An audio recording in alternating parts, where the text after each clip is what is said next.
Hey Matt, just wanted to show you on your exhaust pipes, we had to add some new fiberglass to the ends of the pipes. They were just crushing under the pressure of the hose clamp. And yeah, you didn't have to finish my sentence this time. And so they were leaking. So Nate's, not Nate, Nick put new fiberglass on and strengthened those up so that so they wouldn't leak anymore. We got rid of all the silicone that was in there. Oh yeah, it was pumped full of silicone. So anyhow, we got the leak stopped, and anyway, they're getting ready to go test. Thanks. New seal.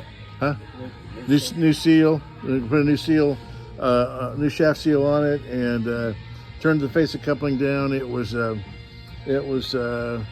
had some deformities in it where somebody's beat it on or off, I guess, and as I can tell. So that's all taken care of now. We had a couple extra hours. We got done with the initial installation of the prop shaft and prop a little faster than expected. So there's a 2-hour offset. I'm going to give you those 2 hours back. All right, there you go. Talk to you later.